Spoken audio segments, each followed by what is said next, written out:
अस्सलामुअलैकुम, good evening, welcome to रंगन भरी शाम विद मी किरण मीर। कहिड़ा हाल आहिनि तव्हांजा? ठीकु आहियो? ख़ैरियत सां आहियो?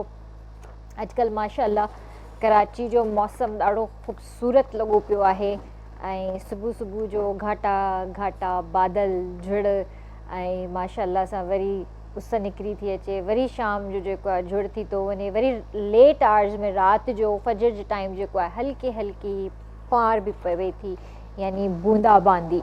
गुजरात में तव्हांखे ख़बर आहे त तमामु घणी बारिश थी आहे, पंजाब गुजरात में, ऐं उन खां अलावा ॻड़ो तमामु घणो पियो आहे। उन खां डिफरेंट इलाही जायुनि ते, जीअं लाहौर थी वियो, लाहौर में तमामु घणी बारिश आहे, फैसलाबाद में तमामु घणी बारिश आहे, उन्हनि जायुनि ते बि ॻड़ो पियो आहे। इवन त मुल्तान में बि मूंखे इहा ख़बर पई त नॉर्मल साइज़ खां बि वॾो ॻड़ो पियो आहे।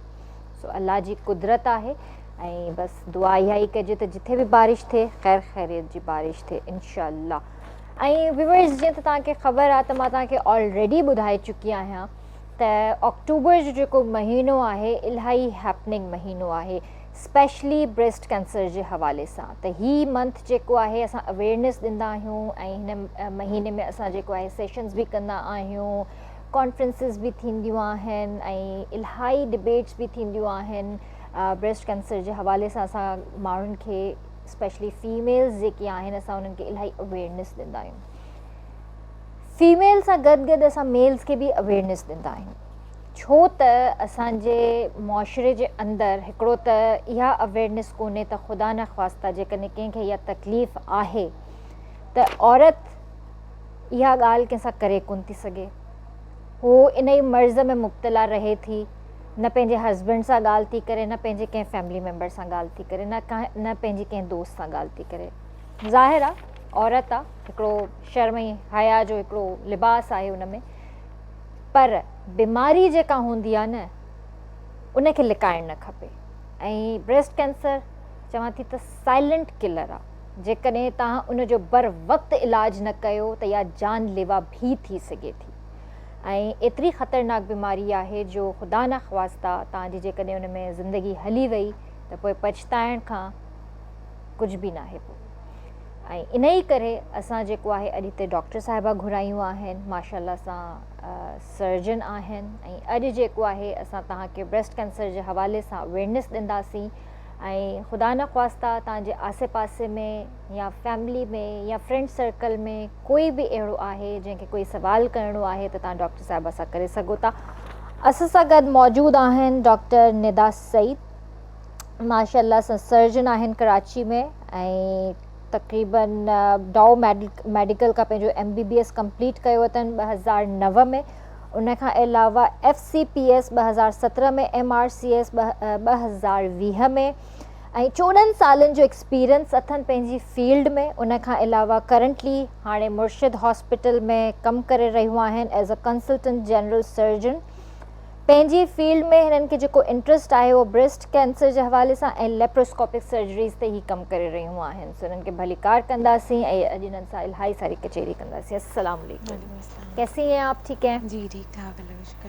और सबसे पहले तो मैं आपको खुशामदीद कहूँगी अपने शो में, बहुत अच्छा लगा आपको देखकर। और जैसा कि मैंने अपने इंट्रो में ये बताया कि ये मंथ हम बात करते हैं ब्रेस्ट कैंसर के हवाले से, स्पेशली औरतों को अवेयरनेस देते हैं, औरतों के साथ साथ हम मेल्स को भी अवेयरनेस दे रहे होते हैं। बहुत सारे ऐसे घराने हैं जो आज भी इस बीमारी को दबा कर बैठे हुए हैं, ओपनली बात कोई नहीं करता। बिल्कुल, वजह क्या है? शायद ये ऐसा पार्ट है, प्राइवेट पार्ट है कि जिसके बारे में फ़ीमेल्स बात करते हुए जो है वो थोड़ा शाय फील करती हैं।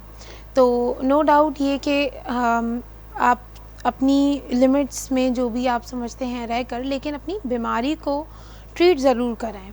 और जब भी आपको ऐसा सिम्टम फील करें अपने ब्रेस्ट से रिलेटेड, कोई भी गिल्टी, कोई भी चेंज, तो आप ज़रूर जो है वो अपने डॉक्टर के पास जाकर अपना मुआयना करवाएं। असल जो ब्रेस्ट कैंसर की बात है वो है अर्ली डिटेक्शन, यानी जल्दी तशख़ीस। अगर इसकी तशख़ीस वक्त पर हो जाए, जल्दी हो जाए, तो 90% एक नॉर्मल जैसी ज़िंदगी मरीज़ गुजारता है।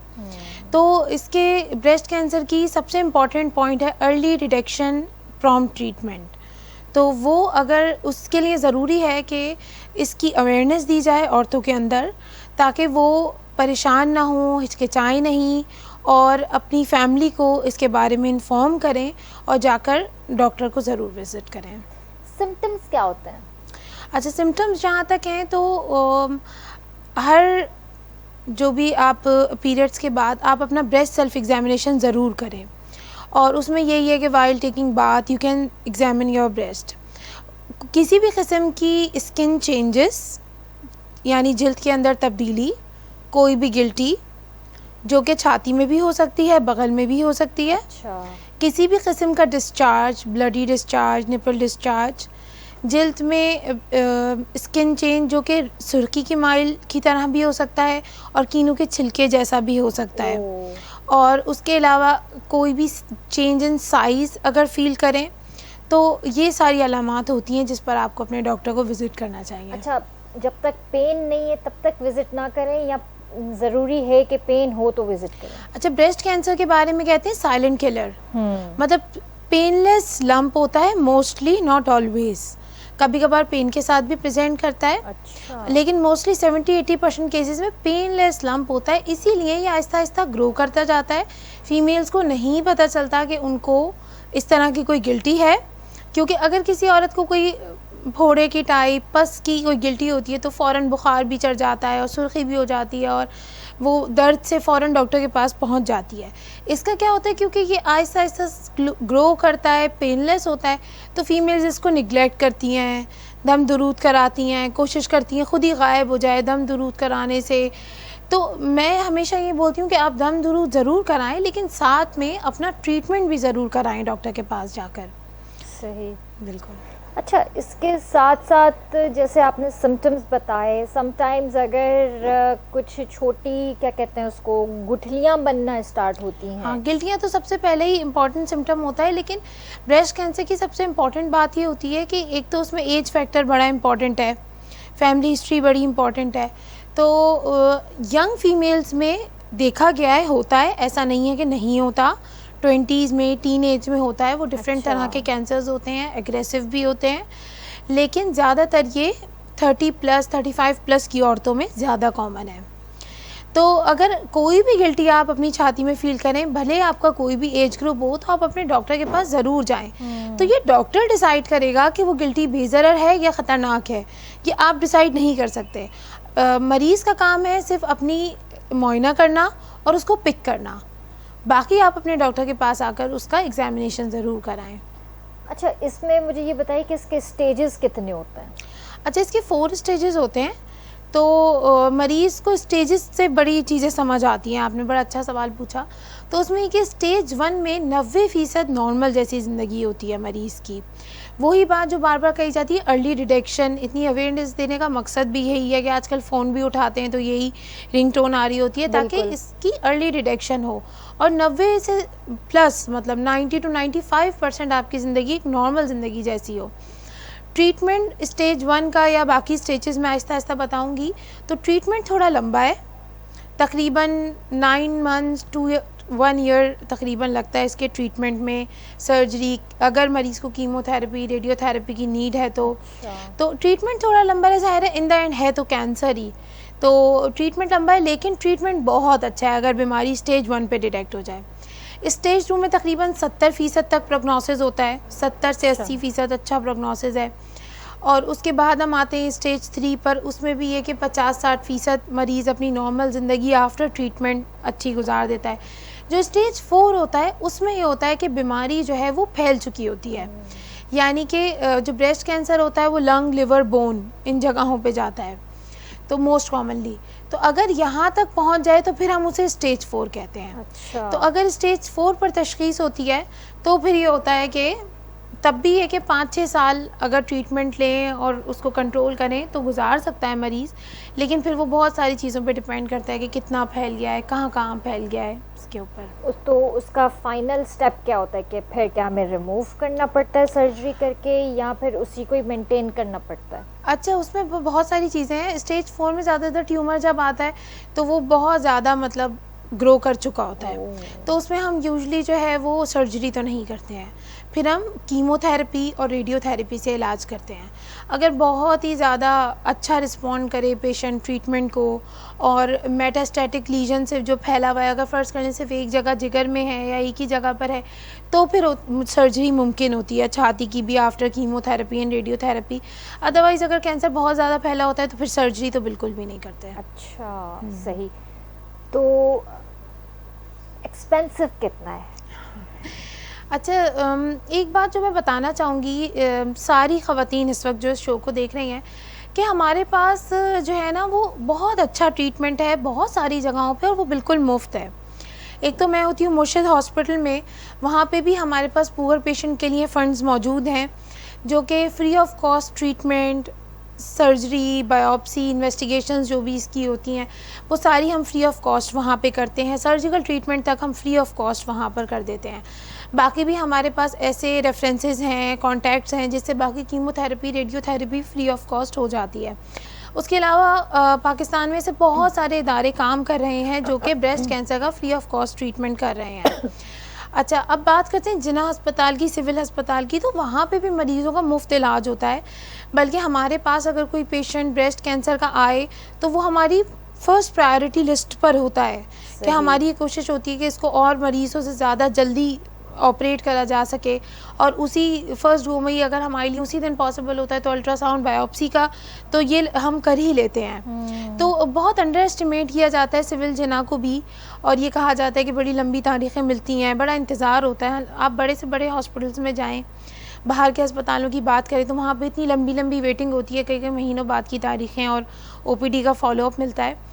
तो इस चीज़ को बेस नहीं बनाना चाहिए बल्कि घर से निकलना चाहिए और अपने ट्रीटमेंट के बारे में सोचना चाहिए। अगर हम प्राइवेट की बात करें तो ऑब्वियसली प्राइवेट हॉस्पिटल्स में तो ये एक्सपेंसिव है।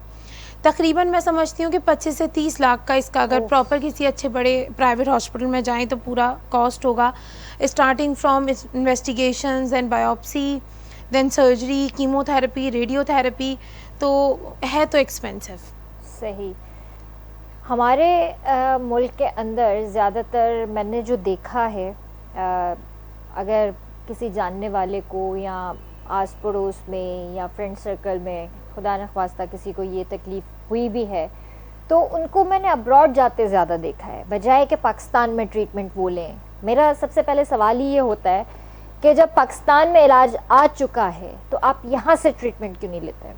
तो कहते हैं कि हम यहाँ से सेटिस्फाई नहीं होते, तो वो क्या वजह है सेटिस्फाई ना होने की?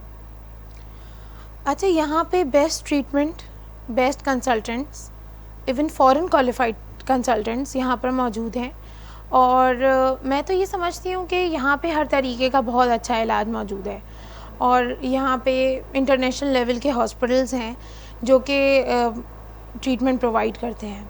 अब ये तो आपकी चॉइस है कि अगर आप कहीं से सेटिस्फाई नहीं होते, वरना यहाँ पर बहुत अच्छे कैंसर हॉस्पिटल्स हैं जो कि पूरा 100% ट्रीटमेंट देते हैं और 100% वहाँ पे एक्सपर्ट सर्जन्स, ऑन्कोलॉजिस्ट, रेडियोलॉजिस्ट बैठे हुए हैं। तो मैं नहीं समझती कि बाहर के इंटरनेशनली कोई ट्रीटमेंट में और हमारे यहाँ के ट्रीटमेंट में कोई डिफरेंस है। सही। यहाँ पे एक कॉल ले लेते हैं फिर बात को हम कंटिन्यू करते हैं। हेलो, अस्सलाम वालेकुम। मेरा जुड़े जो खैरियत? बिल्कुल ठीक ठाक बात। तव्हां कीअं आहियो? ठीकु आहियो? पेट्रोल हाणे त सुठो लही वियो न। हा, तव्हां 47 चयो पर 40 रुपया घटि थियो। हा, 3 रुपया वधिया आहिनि। वरी 3 रुपया वधाइनि था? न न, मुंहिंजो मूं 37 चयो, 40 कटियो। हा, 37 चयो, मां सम्झो तव्हां 47 चयो आहे। अच्छा, ठीक। न न, मूं 37 चयो। 37 चयो, ठीकु आहे। हलो, इहो बि सुठो आहे, शुक्र थियो, घटि त थियो। डॉक्टर आई है जा कैंसर जी, ब्रेस्ट कैंसर जे हवाले सां ॻाल्हि करे रहियो आहियां। कैंसर हिकिड़ो खानदान में थिए थो न। जी, पुछऊंसि था उन जे हवाले सां। ठीक है, मेहरबानी, थैंक यू बापा, इनको ख्याल रखियो, अल्लाह हाफिज। इनका ये सवाल है कि फैमिली में अगर हो तो क्या वो फिर सिम्पटम्स बिल्कुल होते हाँ, हैं? जिनकी फैमिली में ब्रेस्ट कैंसर होता है उन घरों में फीमेल्स को 5% ज़्यादा रिस्क होता है as compare to normal female. तो फैमिली हिस्ट्री तो इसका बड़ा ही इंपॉर्टेंट रिस्क फैक्टर है। उसके लिए हम एडवाइस करते हैं कि अगर आपके बिल्कुल ब्लड रिलेटिव को है, माँ को, फूफी को, खाला को, नानी दादी को, तो आप अपनी जो है वो जेनेटिक टेस्टिंग करवा सकते हैं, जिसमें हम जीन BRCA1 BRCA2 इसकी जीन होती है, तो उसमें हम देखते हैं कि वो अगर पॉजिटिव है तो फिर उस मरीज़ को उसको तो बहुत ही ज़्यादा ज़ाहिर है ब्रेस्ट कैंसर होने का 70 से 80% रिस्क होता है कि उसको हो सकता है। और अगर मतलब ब्लड रिलेशन हो भी लेकिन दूर का एक रिश्ता हो उनसे, मदर की तरफ से या फादर की तरफ से, फिर तो इतना नहीं होता। असल तो ये होता है कि ब्लड रिलेटिव्स जो होते हैं ना, जिनकी जीन्स कहीं ना कहीं से आपको मिल रही होती है, तो उससे फिर आपको रिस्क फैक्टर 5% जो है वो ज़्यादा चांस होता है। तो कॉजेज ऑफ रिस्क फैक्टर क्या हैं? अच्छा, रिस्क फैक्टर्स किसी भी बीमारी के हो सकते हैं। रिस्क फैक्टर्स वो होते हैं कि अगर आपके अंदर वो रिस्क है तो उस बीमारी के होने के चांसेस आपके अंदर ज़्यादा हैं। अब हम बात करते हैं ब्रेस्ट कैंसर के रिस्क फैक्टर्स की। अर्ली मेनार्की यानी पीरियड्स का जल्दी होना, और लेट मीनोपॉज यानी माहवारी का देर से बंद होना। जितने भी जो साइकिल्स हैं उसका ड्यूरेशन जब बढ़ेगा, एक्सपोजर बढ़ेगा फीमेल बॉडी का, तो ऑटोमेटिकली जो ब्रेस्ट कैंसर है उसके रिस्क फैक्टर है वो बढ़ जाएगा। अच्छा, तो ये एक इसका बहुत इंपॉर्टेंट रिस्क फैक्टर है। दूसरा जो हमने फैमिली हिस्ट्री की बात की वो इसमें बहुत इंपॉर्टेंट है। थर्डली अर्ली पैरिटी यानी कभी बच्चे ना होना, वो इसका एक रिस्क फैक्टर है। दूसरा ये कि जो लैक्टेशन नहीं कराती mothers, it's one of a very important risk factor. फिर उसके अलावा कोई किसी किस्म की हार्मोनल थेरेपी अगर ली गई हो, या छाती को किसी किस्म की रेडिएशन लगी हो, किसी भी और, कभी ब्लड कैंसर और दूसरी ऐसे कैंसर्स होते हैं, कभी उसकी वजह से रेडिएशन थेरेपी हुई हो। अच्छा, लाइफ स्टाइल बड़ा इंपॉर्टेंट है। ओबेसिटी इसका एक बड़ा इंपॉर्टेंट रिस्क फैक्टर है। सही। तभी ये जो ब्रेस्ट कैंसर है ये इसको डिजीज़ ऑफ अपर क्लास कहा जाता है, क्योंकि ये जो सेडेंट्री लाइफ स्टाइल, वर्जिश का ना होना, मोटापे का ना होना, उन औरतों में इसका रिस्क ज़्यादा होता है एज़ कम्पेयर टू जो एक्सरसाइज और जिनका अच्छा लाइफ स्टाइल होता है उनके। डॉक्टर साहब यहाँ पे एक ब्रेक ले लेते हैं, ब्रेक के बाद बातों को कंटिन्यू करते हैं। जी व्यूवर्स, तव्हां पाण ॾिसो था त ही बीमारी केॾी ख़तरनाक आहे, सो बर वक्त इलाज तमामु ज़रूरी आहे। ऐं हिते वठंदासीं ब्रेक, जल्दी वापसि था अचो।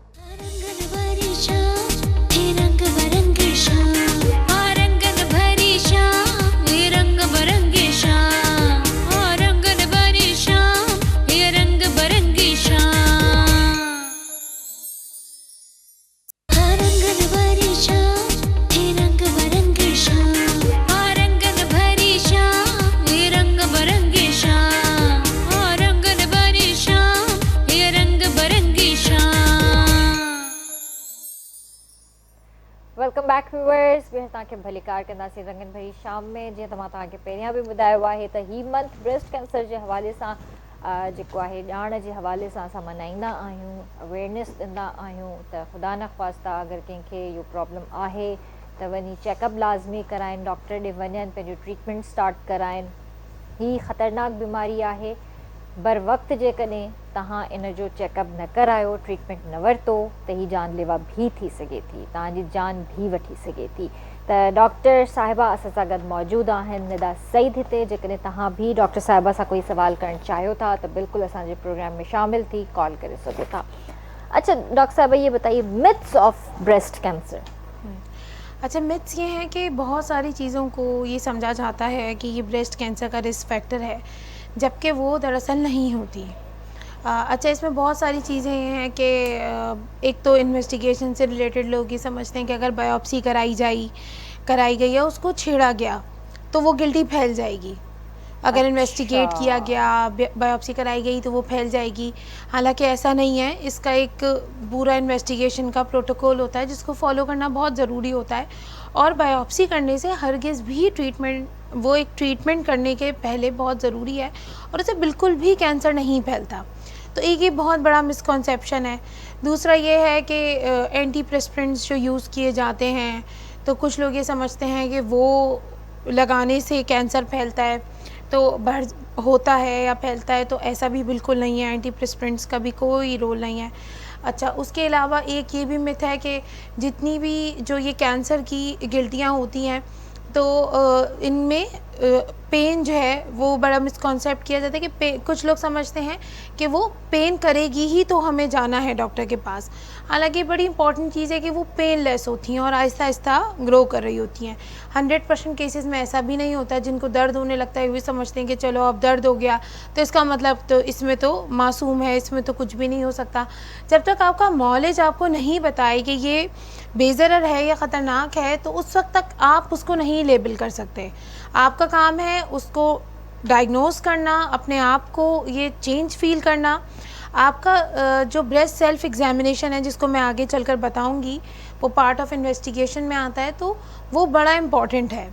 तो एक ये चीज़ है। दूसरी चीज़ ये है कि फैमिली अगर हिस्ट्री है और किसी को कोई गिल्टी हुई है तो बस ये समझना कि नहीं ये तो बस अब कैंसर ही होना है, तो ऐसा नहीं है। अगर फैमिली हिस्ट्री पॉजिटिव है तो आप में से 5% ज़्यादा रिस्क है और उसको इन्वेस्टिगेट करना ज़रूरी है। तो इस तरह के बहुत सारे मिथ लोगों ने अपने जहन में बनाए हुए हैं, हर गिल्टी को कैंसर की गिल्टी समझना, तो ये ऐसा नहीं होता। अच्छा, तो आजकल एक हमारे माशरे के अंदर पहली बात तो ये कि जब अल्लाह नेमत से नवाजता है, औलाद की नेमत से, तो हम लोग शुक्र करते हैं।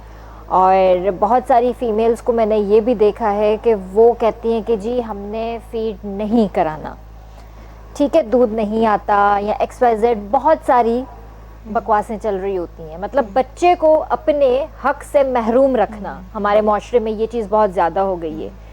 तो अगर कोई मदर फीड नहीं करा रही तो क्या उससे भी हो सकता है कैंसर? जो ब्रेस्ट फीडिंग ना कराना इसका बहुत इंपॉर्टेंट रिस्क फैक्टर है, और जो भी रिसर्चेज हुई हैं उससे ये कंक्लूड हुआ है कि ब्रेस्ट फीडिंग ना कराना ब्रेस्ट कैंसर के रिस्क फैक्टर्स में है, ये बुक्स में है। अच्छा, ना सिर्फ ये कि ये आपके लिए नुकसानदेह है, बल्कि जो आपका बेबी है, जो मदर की कुछ इम्यूनिटी, कुछ ऐसी एंटीबॉडीज़ होती हैं जो सिर्फ मिल्क के थ्रू बच्चे के अंदर चली जाती है। तो आपकी जो लाइफ लॉन्ग इम्यूनिटी है, जो क़ुव्वत मुदाफ़ियत है, वो आपके बच्चे में जाने का एक बहुत ही अच्छा ज़रिया है। तो इसलिए ब्रेस्ट मिल्क बहुत इम्पॉर्टेंट है कि आप अपने बच्चे को दें, और ये एक अल्लाह ताला की तरफ से एक फिजियोलॉजी है, एक नॉर्मल फिजियोलॉजी, तो वो ज़रूर करानी चाहिए और उसको नहीं निगलेक्ट करना चाहिए। सही। इन्ही करे त जीअं अल्लाह साईं निज़ाम ठाहियो आहे, जीअं अल्लाह साईं ॿार खे पैदा करे थो, उन खां पहिरियां ई अल्लाह साईं उन जो रिज़्क़ उन जी माउ जे अंदरि ॾेई थो छॾे पियो, त इन रिज़्क़ खां ॿार खे महरूम न कयो, वो उन जो हक़ आहे, उन खे उन जो हक़ लाज़मी ॾियो। इलाही अहिड़ियूं भेनरूं आहिनि जेके चवंदियूं आहिनि त न असां फीड न कराईंदासीं, असां हीअं कंदासीं, असां हूअं कंदासीं, असांखे जेको आहे बॉटल में फीड कराइणु वधीक सवलो लॻंदो आहे, असां काॾे ॿाहिरि वञूं था। भई तव्हां किथे बि ॿाहिरि जेकॾहिं वञो था, ठीकु आहे, उन टाइम तव्हां पंहिंजो फीड नथा कराए सघो, तव्हां पंहिंजी बॉटल में ॿार जे लाइ खीर कैरी कयो, पर घर में जेकॾहिं आहियो या ख़ानदान में किथे बि वञो था त तव्हां डिफरेंट कंहिं कमरे में अलॻि वेही करे ॿार खे आराम सां सुकून सां उनखे खीर त पियारियो।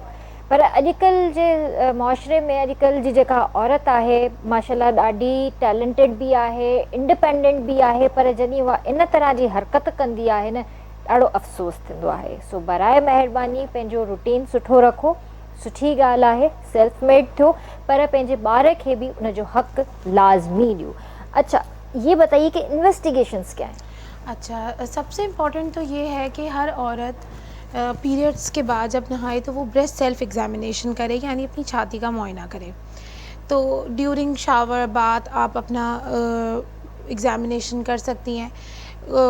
जो पोस्ट मीनोपॉज़ल होती हैं, यानी कि पीरियड्स ख़त्म हो चुके होते हैं, तो वो किसी भी महीने की डेट्स रख लें, स्टार्टिंग ऑफ द मंथ में अपना ब्रेस्ट सेल्फ एग्ज़ामिनेशन करें, जो कि बहुत इम्पॉर्टेंट है। अगर आप रेगुलर ये चेकअप करेंगे, तो अगर आप को कोई पुरानी कोई गिल्टी भी होगी तो आपको पता होगा कि ये बेज़रर गिल्टी है, डॉक्टर डायग्नोस कर चुका है, और अब ये वाला नया चेंज मेरे अंदर आया है, तो आपको पता होगा कि ये मेरा नॉर्मल है और अब ये मुझे अचानक से गिल्टी महसूस हुई है, तो ये कुछ एबनॉर्मल चीज़ है। जैसे कि मैंने बताया होगा कि जिल्द में किसी भी किस्म का चेंज, किसी भी किस्म का गिल्टी का मौजूद होना, छाती के अंदर या बगलों में किसी भी किस्म का साइज़ में फ़र्क आना, कोई भी डिस्चार्ज आना, तो यूट्यूब पे बहुत सारी वीडियोस मौजूद हैं जिसमें एग्ज़ामिनेशन का तरीका सिखाया हुआ है। तो अपने एग्ज़ामिनेशन करने के बाद अगर आपको लगे कि आपकी बॉडी में कोई चेंज आया है तो आप ज़रूर जो है वो अपने डॉक्टर के पास जाएं। सही। उसके बाद आता है क्लिनिकल ब्रेस्ट एग्ज़ामिनेशन, यानी जो आपका क्लिनिशियन आपको एग्ज़ामिन करेगा और अगर उसको लगेगा कि कोई प्रॉब्लम है, कोई इशू है, तो वो आपको फिर फर्दर इन्वेस्टिगेट करेगा। जिस वक्त हम मरीज़ का मुआयना करते हैं हमें उसी वक्त अंदाज़ा हो जाता है कि ये गिल्टी बेज़रर है या ये गिल्टी ख़तरनाक है, लेकिन ज़ाहिर फर्दर इन्वेस्टिगेट करने की तो ज़रूरत होती है ताकि उसको आगे ट्रीटमेंट दिया जा सके।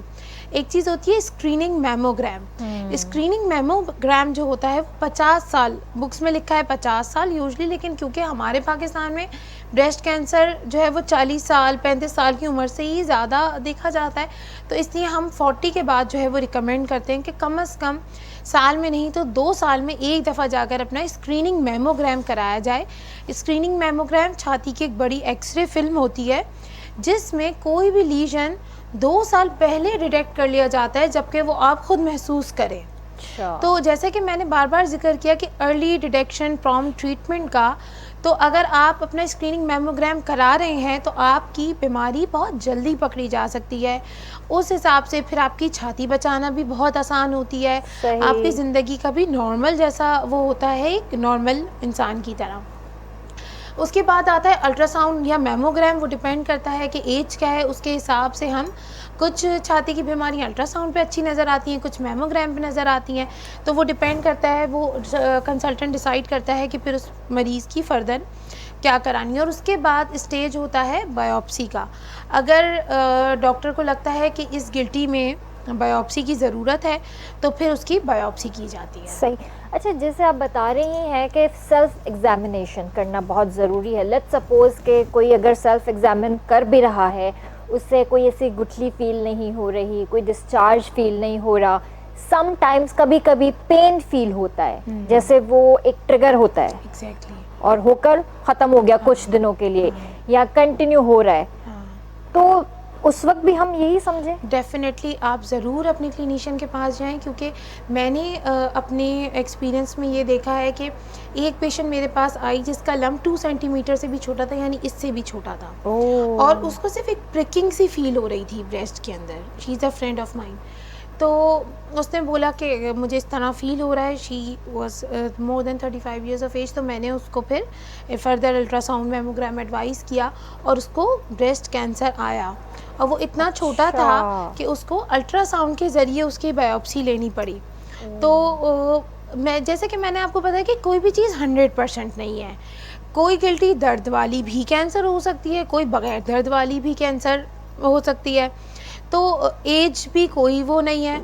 कभी कभार जो है वो टीनेजर और 20s में लड़कियों को भी ब्रेस्ट कैंसर देखा गया है, और वो कुछ ब्रेस्ट कैंसर की टाइप होती हैं जो प्रेगनेंसी में होती हैं, तो प्रेगनेंसी में भी ब्रेस्ट कैंसर हो सकता है। तो बताने की सारी चीज़ ये मकसद है कि अगर आपको कोई भी गिल्टी महसूस हो, कोई भी पेन महसूस हो, पेन भी एक अलामत है, कोई भी सनसनाहट, कोई भी सेंसेशन महसूस हो, तो उसको एक दफ़ा डॉक्टर को दिखाने में कोई हर्ज नहीं है। बिल्कुल ही है, तो खुदा न ख़्वास्ता है कंहिं बि क़िस्म जी काई बि तकलीफ़ या का हलचल ही पंहिंजी बॉडी में तव्हां महसूस कयो था त फ़ौरन डॉक्टर सां कंसल्ट कयो। सभिनि खां पहिरियां पंहिंजे हस्बैंड खे ॿुधायो, पंहिंजी मदर खे ॿुधायो, या तव्हांजी ससु आहे तव्हांजे घर में मौजूद त उनखे ॿुधायो। ऐं बहितर इहो आहे त तव्हां पंहिंजे हस्बैंड सां डिस्कस कयो उन जे बारे में, ऐं फ़ौरन डॉक्टर सां रुजू कयो। अच्छा, दूसरा ये बताइए कि इसकी डायग्नोसिस क्या है? अच्छा, एक चीज़ जो मैं बताना चाहूँगी डायग्नोसिस से पहले, जो मेरी ऑब्जर्वेशन है वो ये है कि फैमिली सपोर्ट इसके ट्रीटमेंट में बड़ी ज़रूरी है। और जहाँ तक हस्बैंड को बताने की बात है या हस्बैंड की या फैमिली की सपोर्ट की बात है, तो सबसे पहले तो जो फीमेल्स होती हैं वो खुद ही नहीं बताती। सपोर्ट की बात तो बाद में आएगी। सबसे पहले वो खुद ही छुपाती हैं, खुद ही चाहती हैं कि वो डिसअपेयर हो जाए जब तक कि वो कोई थोड़ी सिग्निफिकेंट साइज़ की ना नहीं हो जाती। तो और जाहिर सी बात है कि जब वो 2 सेंटीमीटर से बड़ी हो जाती है तो वो बगल तक तो जा ही चुकी होती है। तो ज़्यादा इसमें रोल सबसे पहले औरत का खुद है। सही। बाद में आती है सपोर्ट। तो पहले आप खुद को तो समझें कि अगर आप ठीक होंगे तो आपकी पूरी फैमिली आपसे रिलेटेड है। सही बात। तो आप ठीक होंगे तो फिर आपका घर भी सही रहेगा। अगर आप भी अपनी किसी बीमारी को छुपाएंगे तो वो बाद में उसने तो ख़त्म नहीं होना ना, उसने तो बढ़ना ही है। तो सबसे पहले आप हिम्मत करें, अपनी फैमिली को बताएं, डॉक्टर को जाकर दिखाएं। मर्ज़ का बाद में ख़तरनाक निकलना, बेज़रर निकलना वो बात की बात है, ट्रीटमेंट का होना बात की बात है, लेकिन फर्स्ट स्टेप है औरतों को आगाही देना, औरतों को ये बताना कि ये इलाज वाली बीमारी है। सबसे ज़्यादा दुख कब होता है जब एक इलाज वाली बीमारी लाइलाज बनकर हमारे पास आती है और हमें ये कहना पड़ता है कि भाई अब तो ये ऑपरेशन के भी काबिल नहीं है, जबकि वो बीमारी को 90% ट्रीट किया जा सकता है। तो मेरी तो बहुत ज़्यादा रिक्वेस्ट है कि आप ज़रूर इस चीज़ के बारे में जो है वो आप नॉलेज इतनी ज़्यादा स्प्रेड की जा रही है तो ज़रूर आप ख़ुद भी उठें। सबसे पहले आपके ख़ुद से होगा कि आप जो है वो अपना इलाज कराने की हिम्मत रखें। और एक चीज़ जो बहुत हमारे यहाँ देखी जाती है वो ये कि दम दुरूद पे बहुत ज़्यादा बिलीव है, होना चाहिए, उसमें कोई वो नहीं है, लेकिन उसके साथ अपना इलाज भी ज़रूर करें। आप बहुत सारी ऐसी औरतें, ख़ास तौर से जो एजुकेशन की थोड़ी कमी है हमारे मुल्क में, तो उसमें फिर ये होता है कि वो आई, पता भी चल गया, बता भी दिया, जैसे मैंने भी बता दिया कि भाई ये है और इसका इलाज ज़रूरी है, 6 महीने बाद आई हैं और वो तब हड्डियों में भी फैल चुका है। ओहो। तो औरत का ख़ुद भी समझदार होना और सपोर्ट लेने के काबिल होना भी बहुत मैटर करता है इस चीज़ के अंदर। जिथे दवा है त उते दुआ भी आहे, ऐं जिथे दुआ है त उते दवा भी आहे। ॿई शयूं गॾु हली सघनि थियूं। सिर्फ़ु तव्हां जेको आहे दुआ ते रहंदा त दवा न खाईंदा तॾहिं बि प्रॉब्लम आहे, सिर्फ़ु दवा ते रहंदा दुआ न कंदा तॾहिं बि प्रॉब्लम आहे। सो ॿिन्हिनि शयुनि खे गॾिजी खणी हलिजे त केॾी ई प्यारी ॻाल्हि आहे त अल्लाह त बेशक असां सां गॾु आहे हर वक़्तु, अल्लाह खां दुआ कजे हर वक़्तु 24 कलाक 24/7 कजे, पर उन सां गॾु गॾु दवा भी लाजमी खाइजे। तो इसकी जो मेडिसिन होती हैं वो भी एक्सपेंसिव है? अच्छा, बेसिकली इसका मेन ट्रीटमेंट तो सर्जिकल ट्रीटमेंट है। जब भी किसी मरीज़ की तशख़ीस होती है तो वो स्टेज पर डिपेंड करता है। हर केस में ज़रूरी नहीं होता कि छाती निकाली जाए, अगर अर्ली डिटेक्शन हो जाए तो बहुत ज़्यादा जो है वो छाती बचाकर, इवन के गवर्नमेंट हस्पतालों में भी छाती बचा के ऑपरेशन होते हैं। बहुत सारे अस्पताल हैं अब, जबकि अवेयरनेस इतनी बढ़ाई जा रही है, बढ़ती जा रही है, तो बहुत सारे ऐसे अस्पताल हैं कि जब जो छोटी किल्टी होती है तो उसमें छाती को बचा के ऑपरेशन कर लेते हैं। अच्छा, जहाँ तक कीमोथेरेपी का ताल्लुक़ है तो ये मैंने देखा है कि सर्जरी से ज़्यादा मरीज़ कीमोथेरेपी से डर रहे होते हैं कि भाई कीमोथेरेपी होगी तो हमारे बाल गिर जाएंगे, उल्टी मतली का आना, उसमें भी अस्पताल में दाखिले होते हैं। देखिए, इसमें कोई शक नहीं है कि ट्रीटमेंट इलाज है तकलीफ़ दे और है लंबा इलाज, तकरीबन 8 से 10 महीने साल तक का ये इलाज है। लेकिन ज़ाहिर है जब अल्लाह ताला ने बीमारी दी है तो शिफा भी वो ज़रूर देगा, आपको थोड़ी हिम्मत करनी है। तो उसमें सबसे पहले ये कि सर्जरी का बड़ा इंपॉर्टेंट रोल है। उसमें 2-3 क्राइटेरिया है कि मरीज़ सर्जरी की उसमें आ रहा है या नहीं आ रहा। अगर सर्जिकल ट्रीटमेंट पॉसिबल है तो सबसे पहले जो है वो सर्जरी की जाती है। उसके बाद कीमोथेरेपी होती है। कीमोथेरेपी की भी 1 महीने में 1 साइकिल जो है वो लगती है, तकरीबन 8 से 10 या 12 साइकिलें होती हैं। कभी कभार जब मरीज़ हमारे पास आता है जबकि उसका ट्यूमर बहुत ज़्यादा बड़ा हो चुका होता है, जिल्द पर चेंजेस आ चुके होते हैं या बगलों में बहुत ज़्यादा फैल चुका होता है, तो फिर हम उसको पहले कीमोथेरेपी कराते हैं। अच्छा। ताकि उसका ट्यूमर श्रिंक हो जाए और वो पूरे तरीके से जिस्म से निकाला जा सके बाद में ऑपरेट करना। तो वो भी बहुत इंपॉर्टेंट है कि अगर आपका नॉलेज आपको एडवाइस कर रहा है कि आप पहले कीमोथेरेपी कराएं तो फिर आपको पहले कीमोथेरेपी की साइकिल्स लेनी है। बाज़ दफ़ा ट्यूमर गायब हो जाता है। अच्छा। हाँ, कीमोथेरेपी से इतना अच्छा रिस्पांस मिलता है तो फिर उसके बाद हम जो है वो फिर छाती बचा के ऑपरेशन करना भी मुमकिन होता है उस केस के अंदर। सही। तो बहुत अच्छा इसका लेटेस्ट इलाज अब आ गया है। उसके बाद आती है रेडियोथेरेपी। रेडियोथेरेपी में शॉओं के ज़रिए जो है वो इलाज किया जाता है। हर केस में रेडियोथेरेपी नहीं दी जाती है, तो कुछ केसेस जो हैं उसमें रेडियोथेरेपी दी जाती है। तो ये है कि मतलब ट्रीटमेंट थोड़ा लंबा है लेकिन बहुत ही अच्छा ट्रीटमेंट है और 80-90% तक मरीज़ जो है वो एक नॉर्मल ज़िंदगी गुजारता है। माशाल्लाह माशाल्लाह, ॾाढी सुठी ॻाल्हि। सभिनि खां पहिरियां त इन शइ जी ख़ुशी थी थिए त असांजे मुल्क में बि हाणे इन बीमारी जे हवाले सां ॻाल्हायो थो वञे, औरतुनि खे अवेयरनेस ॾिनी थी वञे पई ऐं ॿुधायो थो वञे पियो त ही बीमारी आहे ऐं जेको आहे इन खे अगरि तव्हां वक़्त ते ट्रीट कराईंदा, वक़्त ते जेकॾहिं इलाज कराईंदा त तव्हांजी ज़िंदगी बची सघे थी ऐं जेकॾहिं तव्हां इन खे सफ़ा मतिलबु इग्नोर कंदा तो तव्हांजी जान भी बनी सके थी। अच्छा, जैसे आपने बातों बातों में एक जिक्र किया कि प्रेगनेंसी के बीच में भी आपको डायग्नोज हो सकता है ब्रेस्ट कैंसर। तो अगर प्रेगनेंसी के अर्ली मतलब मंथ्स में आपको पता चल गया कि इस तरह का कोई मसला है, तो क्या बच्चे को फीड करा सकते हैं फिर? अच्छा, असल चीज़ ये कि फ़ीड की बात तो काफ़ी बाद में आती है ना। अगर अर्ली प्रेगनेंसी में ही कैंसर डिटेक्ट हो जाता है तो एक तो ये कि जो प्रेगनेंसी में सबसे पहली बात ये कि कैंसर होता है वो बड़ा ख़तरनाक होता है। इन्फ्लेमेटरी कैंसर है जो कि कैंसर की एक टाइप है और वो बड़ा ही ख़राब कैंसर होता है। अच्छा, अब उसमें फिर ये कि कीमोथेरेपी, सर्जरी, इन सब चीज़ों का रोल है। लेकिन कीमोथेरेपी जो है वो हम फर्स्ट या सेकंड ट्राइमेस्टर में तो दे ही नहीं सकते, क्योंकि उससे फिर बच्चे की जान को बहुत ज़्यादा ख़तरा है। अगर प्रीशियस प्रेगनेंसी नहीं है तो फिर आप एबॉर्शन ज़ाहिर है कि कर सकते हैं, और ज़ाहिर है कि ब्रेस्ट कैंसर को ट्रीट करना पहले ज़्यादा इम्पॉर्टेंट है। उसके अलावा ये है कि सर्जरी का भी रोल है।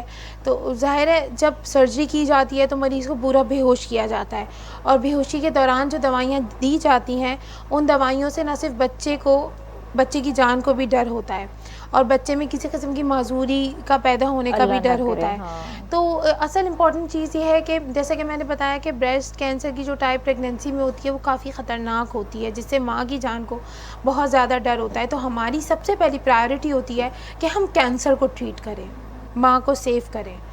तो उसके बाद जो डिपेंड करता है कि किस ट्राइमेस्टर, पहले शुरू के 3 महीने या बाद के 3 महीने या उसके बाद किस ट्राइमेस्टर में डायग्नोस हुआ है। अगर बिल्कुल एंड के ट्राइमेस्टर में डायग्नोस हुआ है तो फिर आप कीमोथेरेपी भी स्टार्ट कर सकते होते हैं, और लेटर ऑन आफ्टर डिलीवरी जो है फ़ौरन सर्जरी के लिए जा सकते हैं। अच्छा, जहाँ तक बात है लैक्टेशन की, लैक्टेशन में जो ज़्यादातर जो है वो लैक्टेशन वाले पीरियड में छाती के फोड़े बहुत कॉमन होते हैं, ब्रेस्ट एब्सेस, तो वो पस के साथ प्रेजेंट करते हैं बहुत ज़्यादा कॉमनली औरतों के अंदर। अगर वो शुरू में ही औरतें आ जाती हैं, ज़रा सा भी सूजन छाती में महसूस हुई तो उसकी बड़े अच्छे तरीके से एंटीबायोटिक से इलाज हो जाता है। लेकिन अगर वो देर से आती हैं तो फिर पूरा चीरा लगकर सफाई का होना, और ये बहुत ही कॉमन है, और फिर बच्चे का दूध भी हमें बंद करना पड़ता है दवाइयाँ देकर। तो जहाँ तक बात यह है कि अगर कोई ब्रेस्ट कैंसर की मरीज़ है तो उसमें लैक्टेशन तो फिर ज़ाहिर है पॉसिबल नहीं होती, कीमोथेरेपी चल रही है और वो ट्रीटमेंट ले रही है, तो कुछ केसेस में तो हमें बंद ही करनी पड़ती है। सही। अच्छा, जैसे आपके पास आई थिंक के अल्लाह करे कि ये बीमारी ख़त्म ही हो जाए, जड़ से ही ख़त्म हो जाए, हमारी तो दुआ ये है। लेकिन अगर आपके पास केसेस आते हैं इस तरह के, तो जो फैमिली आती है उनके साथ, या हस्बैंड हो या कोई भी एक्सवाइजेड फैमिली मेम्बर हो, उनका बिहेवियर कैसा होता है? अच्छा, breast cancer is the most common cancer in females, और world wide after lung cancer it is the most common cancer. हर 9 में से एक औरत को ब्रेस्ट कैंसर होता है। यानी अगर एक घर में 9 औरतें हैं तो आप सोचिए कि उनमें से किसी एक को ये होगा। तो अब इसके लिए अपने उस फैमिली को, या पहले तो उस औरत को और फिर उसके घर वालों को अपने माइंड को खोलना पड़ेगा कि मतलब ये एक बीमारी है और इसका ट्रीटमेंट भी है।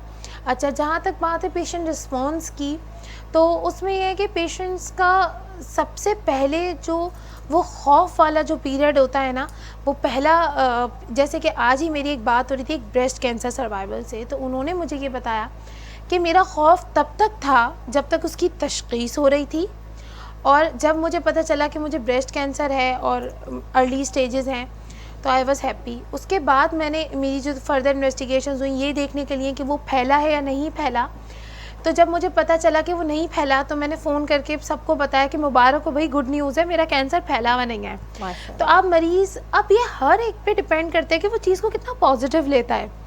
वो ये भी रो सकती थी कि भाई कैंसर ही निकला ये, ना कि उसने इस चीज़ को ये पॉजिटिव लिया कि भाई चलो कैंसर है, फैला हुआ तो नहीं है, ट्रीटमेंट तो है। माशाल्लाह, तो पॉजिटिव थिंकिंग। हाँ, हर एक तो डॉक्टर की भी बड़ी इंपॉर्टेंस है कि वो कैसे मरीज़ को ब्रेकिंग द बैड न्यूज़ कैसे कर रहा है, इसमें भी बड़ा इम्पॉर्टेंट बात है। और दूसरी है कि उस मरीज़ की अपनी नेचर कैसी है कि वो चीज़ को कितना पॉजिटिव ले रहा है। अगर वो सिर्फ इसी चीज़ को रोता रहेगा कि कैंसर है तो फिर ज़ाहिर है डिप्रेशन और वो सारी ज़ाहिर है चीज़ें, फिर वो साइकोलॉजिकल सारी चीज़ें हो जाती हैं, फिर आपको साइकेट्रिस्ट के बिल्कुल, पास भी हाँ। जाना है, हाँ। एंटी डिप्रेसेंट्स भी लेनी है, हाँ। बहुत सारी चीज़ें फिर तो अगर आप वो हो जाती पॉजिटिव हैं। एटीट्यूड के साथ चलेंगे, हाँ भाई देखो ये तशख़ीस हो गई और कैंसर तो है, और फैमिली ने भी समझा, उसको भी फैमिली काउंसलिंग भी बड़ी इंपॉर्टेंट होती है, बहुत ज़रूरी, और हम बहुत सबको ज़रूरी। साथ बिठा कर उसके जो सबसे करीबी लोग होते हैं, तो मैं तो कहती हूँ भी जिन जिन को बुलाना है अभी बुला लो, तो सबको बुला कर फिर उस चीज़ का बताना उनको, और आपको विद अ स्माइली फेस। तो मैं तो सबसे पहले कहती हूँ कि भाई एक अच्छी खबर है और एक बुरी खबर है, बताओ कौन सी पहले बतानी है। तो कहते हैं अच्छा चलें बुरी बताएं, तो भाई ये आ गया है, अब अच्छी खबर सुनो कि इसका 90% इलाज मुमकिन है। तो मरीज़ का एटीट्यूड भी बहुत मैटर करता है, तो डॉक्टर का उससे ज़्यादा मैटर करता है कि आप इतना अच्छे तरीके से उसको डिलीवर कर रहे हैं। सही। अच्छा, आप डॉक्टर तो हैं ही हैं माशाल्लाह, लेकिन आपने ये वाली फील्ड क्यों चूज़ की? अच्छा, मुझे तो हमेशा से ही था ना कि डॉक्टर तो था ही बनना है, और सर्जरी में तो हमेशा से ही इंटरेस्ट था। जब हमारी 3rd ईयर में मेडिकल कॉलेज में रोटेशंस होती हैं और हम हॉस्पिटल से हमें इंट्रोड्यूस कराया जाता है, तो तभी मेरी पहली रोटेशन सर्जरी की थी, और तभी मुझे पता था कि मुझे तो यही बनना है। अच्छा। तो मुझे तो हमेशा से था ये तो ऐसा। मतलब आपको काटा पीटी में शौक था।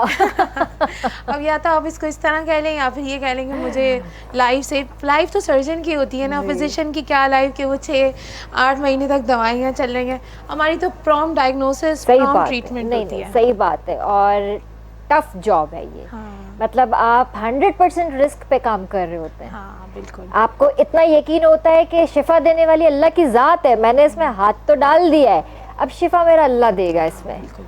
और फिर ये कि कॉम्प्लिकेशंस, हाँ, वो भी बड़ा इम्पॉर्टेंट चीज़ है, क्योंकि आप तो अपना 100% करते हो, लेकिन ज़रा कोई कॉम्प्लिकेशन हुई और वही मरीज़ आकर आपको, फिर ज़ाहिर है वो उसका भी बुरा ही वक्त है, वो टफ़ टाइम है। ज़ाहिर और उसमें है। फिर जैसे कि ब्रेस्ट कैंसर की भी कॉम्प्लिकेशंस होती हैं, सर्जरी की, वूंड इन्फेक्शन हो जाता है, अगर मरीज़ को डायबिटीज़ है, ऑलरेडी कोई रिस्क फैक्टर है, तो ओहो। ज़ख़म ख़राब होना, उसका ज़ख़म भी बड़ा सा होता है, तो वूंड केयर बड़ी इंपॉर्टेंट है उसके अंदर, बाद में ज़ख़म की सफाई, उसका ख़्याल रखना, और लेटर ऑन फिज़ियोथेरेपी, फिर उसके फॉलोअप्स बड़े इंपॉर्टेंट हैं, उस पर भी हम बात करते हैं।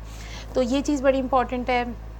आफ्टर केयर सर्जरी के बाद जो है जैसे कि ब्लीडिंग मामूली ज़ख़म से हो सकती है, एक और जो सबसे अनफॉर्चुनेट चीज़ ज़ाहिर है कि कैंसर है, तो अल्लाह ना करे दोबारा होने का भी डर होता है। तो 5 साल तक कम से कम हमें क्लोज़ मरीज़ को फॉलोअप्स पे रखना होता है, कि कोई भी अगर आप चेंज देखो, कोई भी लम्प फील करो, कुछ भी, तो आपको फ़ौरन आना है।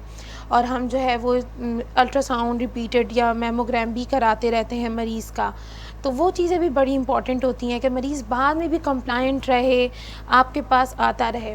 और ब्रेस्ट कैंसर ऐसा है कि मैंने अपनी ही एक मेरी फ्रेंड थी गाँव में, उसकी मदर को जो है वो ट्रीट हो गया सब कुछ, 1 साल बाद बोन पेन हुए, तो उन्हें लगा कि भाई इतना लॉन्ग ट्रीटमेंट है, कमज़ोरी है ये, लेकिन जब वो गई तो बोन मेट्स थे, यानी कैंसर दोबारा हड्डियों में फैल गया था। ओहो।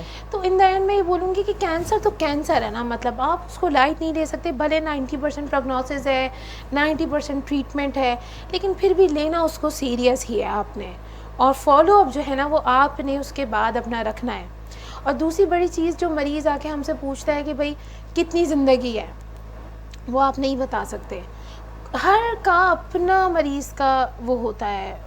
कुछ इतने एग्रेसिव ट्यूमर्स होते हैं और वो बहुत अच्छा ट्रीट हो जाते हैं, और मरीज़ 10-10, 20-20 साल ज़िंदगियाँ गुजारते हैं। और कुछ ऐसे हमें लग रहे होते हैं कि नहीं, ये तो क्लिनिकली भी और हिस्टोपैथोलॉजी से भी हमें पता होता है कि नहीं, ये तो अच्छे ट्यूमर्स होते हैं, they are good cancers, but बाद में वो मरीज़ नहीं अच्छा सर्वाइवल रिस्पॉन्ड के ऊपर करते। होता है, सारी बिल्कुल। अल्लाह के हाथ में है, वही तो बात आप, है। हाँ डेफिनेटली आप नहीं बता सकते कि भाई तुम्हारे पास 5 साल है, तुम्हारे पास 10 साल है, आप नहीं बता सकते किसी को भी। ये सब जो है वो हर की अपनी बॉडी, हर एक का अपना रिस्पॉन्स टू ट्रीटमेंट है। मेरा ख्याल है कि इसके अंदर पेशेंट का बहुत बड़ा एक रोल होता है कि आप अपनी बीमारी को किस तरह लेकर चल रहे हैं। Exactly, बहुत बड़ा। आप मतलब उसको सर पे हावी करके चलेंगे तो फिर आप तो मेरा ख्याल है कि इतना नहीं सरवाइव कर एक सकते। ही ब्रेस्ट कैंसर की ट्रीटेड पेशेंट थी, तो उसने मुझे बताया कि जब उसको रिकरेंस हुई थी, यानी 5-6 साल बाद दोबारा हुआ था, तो वो ये कहती थी कि मैं हर रात जब मेरा ट्रीटमेंट चल रहा था, तो मैं सोने से पहले अपने आप से बातें करती थी, और मैं बोलती थी कि अपने जो नॉर्मल सेल्स हैं, मैं उनको बोलती थी कि they are bad cells in our body and good cells you have to fight, और तुम्हें उनसे लड़ना है और हमें सही होना है। तो इतना अच्छा पॉजिटिव एटीट्यूड है अपने आप से बात करके, ये बताना कि आप जो है वो मतलब पॉजिटिविटी अपने अंदर क्रिएट करना। तो ये चीज़ें तो हैं ही कि आप स्पिरिचुअली स्ट्रॉन्ग होना, और जब आप स्पिरिचुअली स्ट्रॉन्ग होंगे, हिम्मत करेंगे। और वो तो मुझे उसकी ये बात हमेशा याद रहती है और बड़ी अच्छी लगती है। उसने मुझे बोला कि मैं हर रात बोलती थी कि there are bad cells and you are fighters, तुम लोगों ने पहले भी फ़ाइट की थी, तुम्हें अभी भी फ़ाइट करनी है। सही बात है। और माशाल्लाह वो सेकंड टाइम भी ट्रीट हुई और बिल्कुल ठीक थी। माशाल्लाह माशाल्लाह, बहुत अच्छी बात है। सिस्ट भी होती हैं, तो सिस्ट भी मतलब कैंसर का ही एक फॉर्म है? अच्छा, उसमें ये है कि ब्रेस्ट में जो एक ब्रेस्ट एक बॉडी का ऑर्गन है नॉर्मल ऑर्गन्स की तरह, लेकिन उसमें एक डिफरेंट बात ये होती है कि पूरी ज़िंदगी में एक औरत की उसमें बड़े चेंजेस आते हैं। पहले उनका ग्रो होना, अब जब एक बॉर्न हुआ बेबी तो ब्रेन है, लिवर है, हार्ट, वो सब शुरू से मौजूद हैं पूरे बने हुए। लेकिन ब्रेस्ट 13-14 साल की उम्र में एक फ़ीमेल का बनना शुरू होता है। फिर क्या चेंजेस आते हैं, पीरियड्स हुए तो चेंजेस आए, फिर प्रेगनेंसी हुई तो उसके अंदर चेंजेस आए, फिर पीरियड स्टॉप हुए तो मेनोपॉजल चेंजेस आए। तो वो जो 30 से कुछ 35 साल का जो एक पीरियड होता है उसमें ब्रेस्ट में कभी कभार नॉर्मल चेंजेस आते हैं जो मिस्टेकन होते हैं एज डिजीज़। इसको ANDI कहा जाता है, यानी नॉर्मल डेवलपमेंट में चेंजेस, कुछ इन्वॉल्यूशंस, कुछ चेंजेस। कभी कभार उन चेंजेस में मामूली सा रिस्क होता है कैंसर का, और कभी कभार नहीं भी होता, वो नॉर्मल चेंजेस होते हैं। कुछ औरतें आती हैं कि मुझे नोड्यूलैरिटी, नोड्यूल्स पूरी छाती में फील हो रहे हैं, तो कभी कभार वो नॉर्मल होते हैं। कभी कभार कुछ सिस्ट होती हैं जो बिल्कुल बेज़रर होती हैं, उनमें कोई परेशानी की बात नहीं होती है, तो वो नॉर्मल सिस्ट होती हैं। कभी कभार कुछ सिस्ट ख़तरनाक भी होती हैं। तो जैसे कि मैंने बार बार जिक्र किया कि ये डिसाइड सिर्फ आपका डॉक्टर कर सकता है। आपका काम सिर्फ इतना है कि उसको ढूंढना, हर महीने अपना मुआयना करना और डॉक्टर के पास आना। अच्छा, कौन सी सिस्ट बेज़रर होती हैं? सबसे पहले जो इसकी सबसे अच्छी इन्वेस्टिगेशन है वो है सिंपल अल्ट्रासाउंड, जो आपको बता देगा कि आपके कोई सॉलिड, कोई ट्यूमर है या कोई सिंपल सी सिस्ट है। सिस्ट क्या होती हैं? पानी से भरे हुए छोटी छोटी थैलियाँ होती हैं। जी जी। उसमें क्या होता है कि अगर कोई बड़ी सिस्ट है तो उसको आराम से नीडल से उसके पानी को निकाल दिया जाता है। 2 से 3 बार तक आप पानी को निकाल देते हैं। अगर वो क्लियर वाटर होता है तो उसमें कुछ भी करने की ज़रूरत नहीं होती। हाँ, अगर आपको लगे कि पानी निकालने के बाद भी वो मौजूद रही है गिल्टी वहाँ पर, या पानी के साथ खून भी आया है, तो फिर हम ऐसी गिल्टियों को, या अल्ट्रासाउंड ने उसको सस्पिशियस कहा है, तो फिर हम उन सिस्ट के बारे में कंसर्न होते हैं और फर्दर उनको इन्वेस्टिगेट, या अगर सर्जरी करके उनको निकालने की नीड है, या अगर उम्र उस औरत की ज़्यादा है या फैमिली हिस्ट्री है, तो फिर हम उन सिस्ट को लेकर ज़्यादा कंसर्न होते हैं। अच्छा, जैसे सिस्ट हो गई या ब्रेस्ट कैंसर हो गया, तो जैसे प्री मेनोपॉजल स्टार्ट होता है या मेनोपॉजल होता है तो उसमें ज़्यादा चांसेस होते हैं? हाँ, होते, ब्रेस्ट में चेंजेस तो आते हैं, लेकिन जैसे जैसे उम्र बढ़ती जाती है तो उस वक्त जो ब्रेस्ट के जो भी सिस्ट या कैंसर्स होते हैं, गिल्टियाँ होती हैं, वो ज़्यादा ख़तरनाक होती हैं और ज़्यादा कैंसेरियस होती हैं एज़ कम्पेयर उन गिल्टियों के जो कि टीन एज में या उससे पहले निकलती हैं। अच्छा, प्री मेनोपॉजल या मेनोपॉजल वाले जो पेशेंट्स होते हैं, जी पेशेंट्स तो खैर नहीं कहा जाएगा उन्हें, इट्स अ नॉर्मल थिंग, तो उसमें जो सिम्टम्स होते हैं वो क्या सिम्टम्स होते हैं? उसमें भी वही सेम अलामात होंगी। अगर अच्छा। कोई भी गिल्टी का मिलना, या वही स्किन चेंजेस, एसिमेट्री यानी साइज़ का डिफरेंट होना, बगल में वही सारे चेंजेस, सेम चेंजेस ये आपने 30 से 35 साल तक अपनी छाती को मुआयना करके आपने देखने हैं। सही सही। तो यहाँ पे ब्रेक ले लेते हैं, ब्रेक के बाद फिर बातों को कंटिन्यू करते हैं। जी व्यूअर्स, वक्त है ब्रेक जो काली नवन जो जल्दी वापस आ जाए।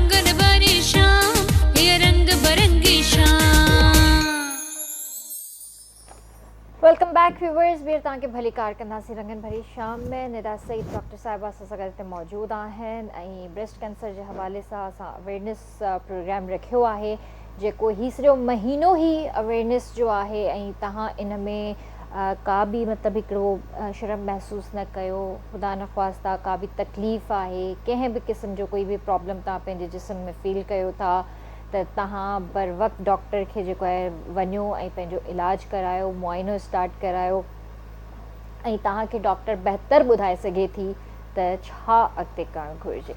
अच्छा, जैसे ये पूरा मंथ ही अक्टूबर का हम अवेयरनेस देते हैं अपनी बहनों को, तो ये बताइए कि आप कुछ इस तरह से अवेयरनेस प्रोग्राम्स करती हैं, जैसे हमारा यूथ है स्पेशली जो गर्ल्स हैं, तो उनका रूटीन ही आपको पता है कि बहुत ही डिस्टर्ब होता है, तो क्या इस तरह के कुछ प्रोग्राम्स करती हैं आप? अच्छा, यूट्यूब पर बहुत सारी वीडियोस मौजूद हैं, मेरी भी वीडियोस मौजूद हैं जिसमें मैंने ब्रेस्ट के हवाले से डिटेल में बताया हुआ है कि ब्रेस्ट में जो गिल्टियाँ होती हैं वो कौन सी ख़तरनाक होती हैं, कौन सी बेज़रर होती हैं। उसके अलावा ये कि आप मेरे पास विज़िट भी कर सकते हैं, गूगल से बड़े आराम से मेरा अपॉइंटमेंट मिल जाता है। मुर्शिद हॉस्पिटल में भी मैं होती हूँ रोज़ाना 8 बजे से लेकर दोपहर 4 बजे तक। मैं 8 घंटे रोज़ाना मुर्शिद हॉस्पिटल में मौजूद होती हूँ। मुर्शिद हॉस्पिटल में यह है कि हमने गरीब मरीज़ों के लिए बहुत सारी फैसिलिटीज़ रखी हुई हैं। हमारे पास एक PWA का इरादा है, पेशेंट वेलफेयर एसोसिएशन, जो हमारे CEO साहब ने जो है वो ऑर्गेनाइज़ किया है, डॉक्टर काशिफ महमूद ने। और हमें जो है अगर कभी भी ज़रूरत होती है किसी भी पेशेंट का फ्री ऑफ कॉस्ट ट्रीटमेंट कराने की, तो he is just one message away, हमें उन्हें मैसेज करना होता है, वो पूरा पेशेंट जो है वो फ्री ऑफ कॉस्ट ट्रीट होता है। और जो है उसके अलावा भी बहुत सारे पैनल्स भी हैं, इंश्योरेंस वहाँ पे मौजूद है। मतलब अगर कोई मरीज़ मुर्शिद आता है तो ऐसा नहीं होता कि वो बगैर ट्रीटमेंट के वापस जाए। सही। तो अगर कोई भी ऐसा मरीज़ है जो कि इलाज नहीं करा सकता, OPD की फ़ीस भी नहीं दे सकता, तब भी वो वहाँ पर आकर फ्री ऑफ कॉस्ट जो है वो सारा ट्रीटमेंट करा सकता है। हमारे पास इन्वेस्टिगेशन, CT स्कैन, हर सहूलत वहाँ मौजूद है, बायोप्सी की सारी इन्वेस्टिगेशंस भी वहाँ हो जाती हैं, सारा सर्जिकल ट्रीटमेंट भी मुर्शिद हॉस्पिटल में हो जाता है। सही। अच्छा, ये जो मशीनरीज आप लोग जो यूज़ कर रहे होते हैं, तो क्या अब पहले के हिसाब से अब कुछ चेंजेस आई हैं मशीनरीज में? काफ़ी बिल्कुल चेंजेस आई हैं। एक तो ये कि पहले तो अल्ट्रासाउंड ही होता था, उसके बाद अब मैमोग्राम एक टेक्निक है जिससे जो है वो जो कि छाती की बड़ी एक्सरे फिल्म है, जिससे हम बहुत आराम से जो है वो छाती की कैंसर को डिटेक्ट करते हैं। इसमें 2 तरह के मैमोग्राम होते हैं। एक तो किसी भी नॉर्मल मरीज़ का कराया जाता है जो कि स्क्रीनिंग पर्पस का होता है, जिसमें कोई भी प्रॉब्लम नहीं है, लेकिन 40 साल के बाद हम कहते हैं कि हर 2 साल के बाद औरत अपना मैमोग्राम कराए। अच्छा। हाँ, हर लाजमी। और एक होता है कि आपको लग रहा है कोई बीमारी है और फिर आप मरीज़ को कह रहे हैं कि नहीं कराओ। तो स्क्रीनिंग मैमोग्राम की बड़ी इंपॉर्टेंस है और ज़रूर हर औरत को 40 साल की उम्र के बाद सालाना नहीं करा सकते तो कम से कम 2 साल में एक बार अपना मैमोग्राम ज़रूर कराना चाहिए। बिल्कुल। मुर्शिद हॉस्पिटल में आपको कितना टाइम हुआ है?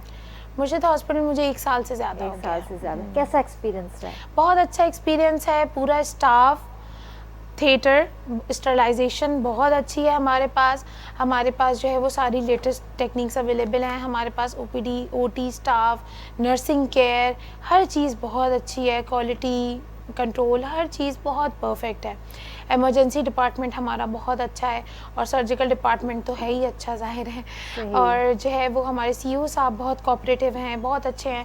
पुअर पेशेंट्स की तरफ उनका एक बहुत ही अच्छा एटीट्यूड है कि वो किसी मरीज़ को कभी भी ऐसा नहीं होता कि जो अनट्रीटेड जाए। PWA से उसको फंडिंग होती है उसकी। और सारे पेशेंट्स, चाहे वो ब्रेस्ट के हों, चाहे वो और किसी भी सर्जिकल डोमेन में आए, चाहे वो कोई फिजिशियन जो है वो एडमिट करना चाहता हो, सारे पेशेंट्स का मुर्शिद हॉस्पिटल में फ्री ऑफ कॉस्ट जो है वो ट्रीटमेंट हो जाता है।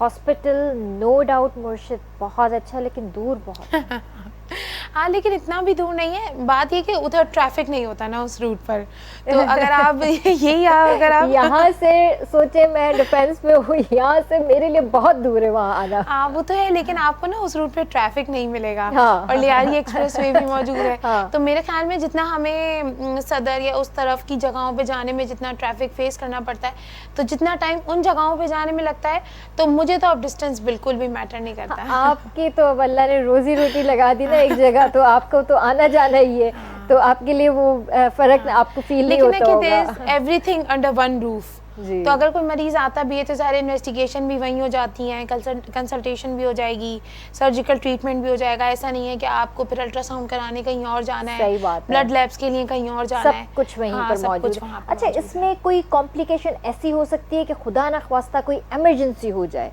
दिन में किसी टाइम, रात में किसी टाइम? उसमें ये कि सर्जरी के बाद अल्लाह ना करे कोई अच्छा। इमरजेंसी हो सकती है, कि वो भी कोई बड़ी नहीं होती। उसमें ये कि बेहोशी की दवाओं की अगर हो गई तो वो भी है कि एक या दो दिन बाद हम मरीज़ को डिस्चार्ज करते हैं। तो अगर कोई इमरजेंसी अल्लाह ना करे होनी भी होती है, जो कि वैसे नहीं होती कॉमनली, तो वो उस 2 दिन के स्टे में ही अगर कोई प्रॉब्लम होनी होती है तो वो हो जाती है। उसके बाद ये कि अगर कोई मामूली सी वूंड से ब्लीडिंग हो गई, कोई इन्फेक्शन हो गया, वैसे तो ऐसा नहीं होता, बहुत कम रेट है इसका। लेकिन अगर इस तरह की कोई चीज़ हो जाती है, हाँ, अगर ये कि मरीज़ ने ट्रीटमेंट नहीं लिया और कैंसर बहुत एडवांस हो गया, तो फिर मरीज़ जो होते हैं ना वो ब्लीड करते हुए कैंसर से आते हैं, और फिर वो ब्लीडिंग रोकना मुमकिन ही नहीं है। या फिर ये कि अगर वो फैल गया है और फेफड़ों में चला गया है, फेफड़ों में पानी भर गया है, तो हमें पता है कि प्राइमरी डिजीज़ ही इतनी फैल चुकी है कि अब मरीज़ का ट्रीटमेंट ही मुमकिन नहीं है। अच्छा, कैंसर किसी भी किस्म का हो, हाँ, किसी भी किस्म का हो, 100% शिफा नहीं है? बिल्कुल है। There are some very good cancers in body. जैसे थायराइड का कैंसर होता है, बहुत ही अच्छा कैंसर होता है, they are good cancers. Papillaries में कैंसर होता है, 100% ट्रीटमेंट, नॉर्मल प्रोग्नोसिस। कुछ बिनाइन बेजरर कैंसर्स ऐसे होते हैं जिनका 100% ट्रीटमेंट होता है। उसमें बस थोड़ी सी चीज़ इंपॉर्टेंट ये है कि फॉलो बड़ा ज़रूरी है ना। अगर आप कैंसर पेशेंट है, भी ब्लड कैंसर्स कुछ ऐसे होते हैं कि ट्रीट हो जाते हैं, बच्चों को होते हैं ब्लड कैंसर्स, और बाद में उनकी शादियां भी होती हैं, उनके बच्चे भी होते हैं। तो हाँ, अब जाहिर वही बात कि कैंसर है तो दोबारा होने का तो कभी भी डर है, लेकिन कुछ कैंसर्स का 100% ट्रीटमेंट भी है, नो डाउट। सही, ज़बरदस्त डॉक्टर साहिबा, बहुत अच्छा लगा आपसे गपशप करके, और बहुत अच्छी आपने हमें बातें समझाई हैं। आई होप के हमारे व्यूवर्स को समझ में आ गई होंगी। ऐं पंहिंजी जेके भेनरूं आहिनि, पंहिंजो मूंखे उमेद आहे त ख़्यालु रखंदियूं तमामु घणो, ऐं इन में कोई भी मतिलबु हर्ज न आहे त तव्हां डॉक्टर साहिबा ॾे वञो, इलाज करायो, पंहिंजो मुआइनो सभिनि खां पहिरां आहे मुआइनो। पाण सेल्फ जेको आहे करे ॾिसो, अगरि तव्हांखे का तकलीफ़ महसूसु थिए थी या कुझु अहिड़ो कुझु फील थिए थो त तव्हां डॉक्टर सां मशवरो कयो, उन ॾे वञो, एग्ज़ामिन ज़रूर करायो पंहिंजो पाण के। और वो भी कितने टाइम में कराना चाहिए? वो एज पर डिपेंड करता है। अगर आप और या फैमिली हिस्ट्री पॉजिटिव है तो एटलीस्ट एनुअल जो है आप इस साल में एक दफ़ा लाज़मी, साल में हिकिड़ो भेरो लाज़मी तव्हां पंहिंजो पाण खे एग्ज़ामिन करायो। So thank you so much doctor Nida, बहुत अच्छा लगा आपसे गपशप करके। ज़िंदगी रही तो इंशाल्लाह दोबारा आपको बुलाएंगे। कोई मैसेज देना चाहेंगी? बस मैं यही कहना चाहूँगी कि अगर एक घर में एक औरत है और वो ठीक है तो फिर पूरी फैमिली भी ठीक है। और अगर वही अपने आप का ख्याल नहीं कर रही, अपने बारे में नहीं सोच रही और अपनी बीमारी को सिर्फ ये सोच कर दबा रही है कि मेरी फैमिली इफ़ेक्ट होगी, अगर मुझे गिल्टी है तो चलो फलां की शादी है तो वो हो जाए, फिर उसके बाद देख लेंगे, तो अगर बाद में वो चीज़ आप ख़राब करके ला रही हो तो उसमें बाद में भी आपकी फैमिली नहीं मुतासर होना है और फिर बड़े बुरे तरीके से होना है। तो अपने आप को ट्रीट कराएं। अगर आप हेल्दी हैं, आपका पूरा घर हेल्दी है, तो अपने आप को इम्पोर्टेंस दें। माशाल्लाह, थैंक यू सो मच। ऐं ॾाढी सुठी ॻाल्हि डॉक्टर साहिबा कई त पंहिंजो पाण खे जेको आहे सिर्फ़ु 5 मिंट पंहिंजी ज़िंदगी में जेको आहे कढो ऐं वञो डॉक्टर वटि, एग्ज़ामिन करायो पंहिंजो पाण खे, छो त ख़ूबसूरती अल्लाह जी तरफ़ां आहे ऐं औरत ख़ूबसूरत आहे ऐं अल्लाह साईं उनखे ॾाढो ख़ूबसूरत पैदा कयो आहे। पर जेकॾहिं उनखे का तकलीफ़ महसूसु थिए थी त मां इहो ई तव्हांखे चवणु चाहींदसि त पंहिंजी ज़िंदगी मां 5 मिंट कढी करे डॉक्टर ॾे वञो। साल में हिकिड़ो दफ़ो, इहो कोन था चऊं त हर महीने तव्हां पंहिंजो पाण खे जेको आहे एग्ज़ामिन करायो।